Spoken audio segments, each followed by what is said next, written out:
इसलिए ईवीएम पे हमें बिल्कुल भरोसा नहीं है। हम किसी भी सूरत में ईवीएम से चुनाव के पक्ष में नहीं है और इसके लिए जो जन आंदोलन बना है वो बहुत मजबूत होता जा रहा है पूरे देश के अंदर और आने वाले समय में बड़े बड़े खुलासे होंगे। अब मैं निवेदन करूंगा हमारे साथी भाई महमूद पराजा जी से, वो बताएं कि परसों किस तरह का धोखा किया गया, क्योंकि सुप्रीम कोर्ट पे जो जाने की बात थी, क्योंकि मेरे पहुंचने से पहले इनको पुलिस लेकर चली गई थी, तो वहाँ का के बारे में आप बताएंगे। और कितनी सारी कंप्लेंट्स उन्होंने इलेक्शन कमीशन ऑफ इंडिया में डाली हैं। अगर सपोज करो जिसको धोखे से हरा दिया उसने इलेक्शन कमीशन ऑफ इंडिया में दोबारा गिनती की बात की और इलेक्शन कमीशन ऑफ इंडिया उसको रिजेक्ट कर देता, तो उसके बाद वो कोर्ट जाए, कोर्ट में लड़ता रहे, तारीख पे तारीख 5 साल निकल गई। इस वजह से वो लोग फिर कोर्ट में भी नहीं लड़ पाते। और चूंकि इलेक्शन कमीशन ऑफ इंडिया भी टाइमली डिस्पोज ऑफ नहीं करता है, उनकी टाइमली हियरिंग करके कभी भी आप देखोगे रिकाउंटिंग तो कभी होती हमने देखी नहीं है। तो इस तरह जब इस तरह आमादा है, अगर कोई सरकारी तंत्र किसी पॉलिटिकल पार्टी या सत्ता के साथ मिलके अगर बेईमानी करना चाहे तो उस बेईमानी को कोई रोक पाना एकदम असंभव बात है। ईवीएम में किस किस तरीके से घोटाले हो रहे हैं उस पर हम लोग आपसे बात करेंगे।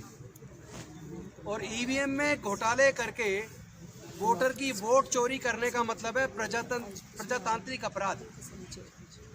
और इस अपराध में जो ऑफिसर्स या जो गवर्नमेंट के विभाग या जो एजेंसी शामिल होती हैं, हम ऐसा मानते हैं कि ये सही मायने में देशद्रोह है।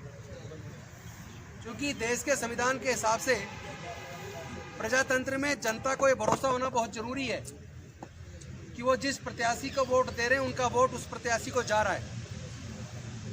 अगर वोटर को इस बात पे भरोसा नहीं हो रहा कि उसकी वोट उसी प्रत्याशी को जा रही है जिसको वो वोट दे रहे हैं, और अगर सच मायने में उसकी वोट की चोरी हो रही है, तो ये देशद्रोह है।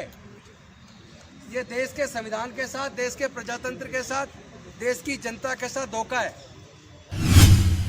पहले 2 मशीनें काम करती थी, एक बैलेट यूनिट होती थी, एक कंट्रोल यूनिट होती थी। बैलेट यूनिट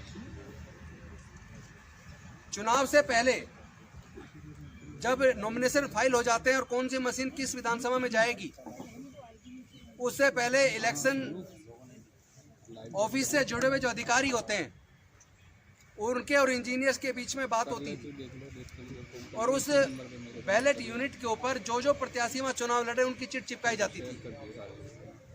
लेकिन बैलेट यूनिट में नंबर होते थे, बैलेट यूनिट में नाम नहीं होता था किस प्रत्याशी का वोट डाल रहे हो, बल्कि नाम होता था, उसकी चिट चिपकी होती थी।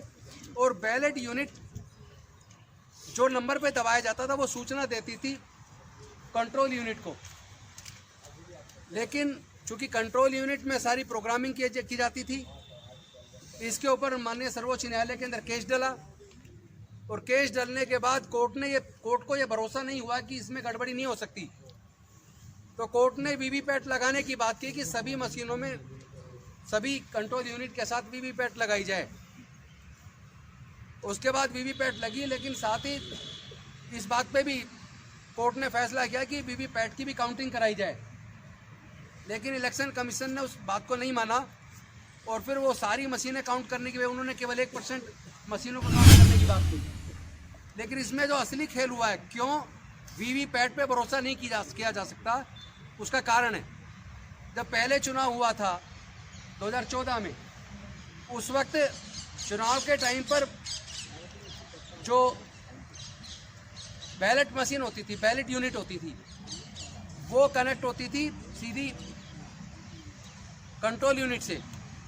उसने बटन दबाया, उसने मैसेज कंट्रोल यूनिट को दिया और कंट्रोल यूनिट मैसेज देती थी उसको वीवीपैट को, और उसके बाद वो पर्ची दिखती थी, छपती थी और वो नीचे गिर जाती थी।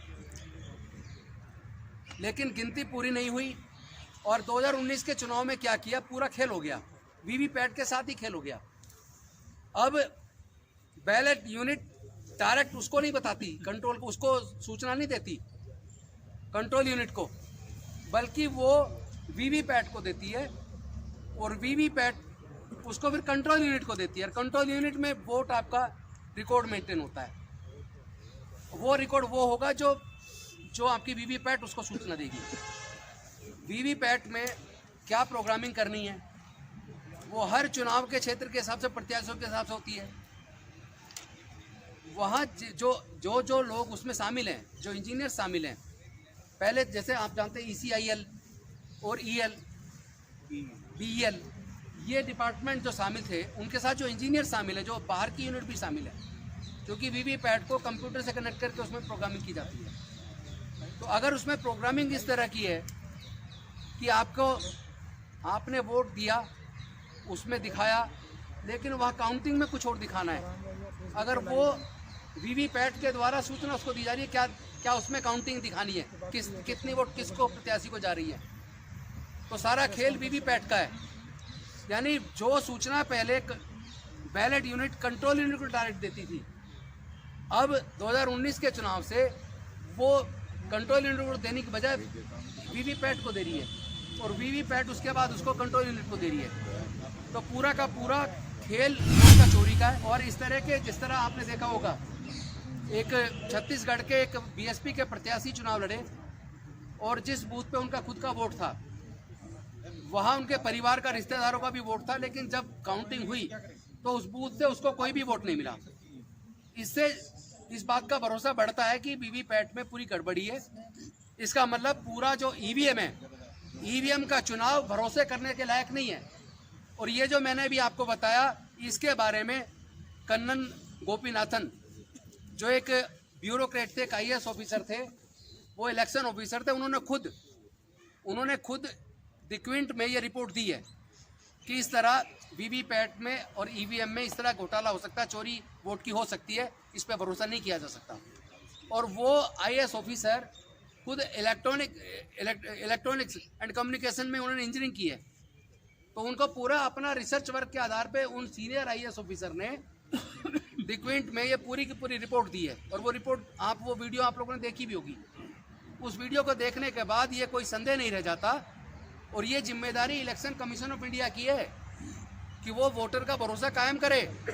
लेकिन फिर भी अगर इलेक्शन कमीशन ऑफ इंडिया इस जिद पे अड़ा हुआ है, और वो जाके अगर गांव में दिखवा रहा है कि देखो जी इसमें मशीन में गड़बड़ी हम डाल के दिखा रहे हैं, इस बात की क्या गारंटी है कि जिसके पास यूनिट, जिसके पास वो कंट्रोल में ईवीएम है, वीवीपैट है, जिसके कंट्रोल में, और जो प्रोग्रामिंग करते हैं, जो इंजीनियर्स उसमें इन्वॉल्व होते हैं, जो आउटसोर्स होते हैं, जो बाहर के प्राइवेट कंपनी से जुड़े हुए हैं, उनको विनोवर नहीं किया जा सकता? इस बात की क्या गारंटी है? क्योंकि जब अधिकारियों तक को विनोवर कर लिया जाता है या डरा दिया जाता है, जो इलेक्शन ऑफिसर होते हैं या जो रिटर्निंग ऑफिसर होते हैं, जहाँ काउंटिंग होती है, वहाँ आपने देखा होगा कई जगह सपा के उम्मीदवारों को, कई जगह बसपा के उम्मीदवारों को, कई जगह आरजेडी के उम्मीदवारों को, चाहे वो यूपी वाला चुनाव हो, चाहे बिहार वाला चुनाव हो, उन चुनावों के अंदर कई जगह बीएसपी के प्रत्याशी को, सपा के प्रत्याशी को, आरजेडी के प्रत्याशी को उन्होंने जीत डिक्लेयर कर दिया, लेकिन जीत का सर्टिफिकेट नहीं दिया। लेकिन उसके कुछ देर बाद उन अधिकारियों ने बीजेपी के लोगों को जीता हुआ डिक्लेयर करके उनको सर्टिफिकेट दे दिया। अब आदमी लड़ता रहे।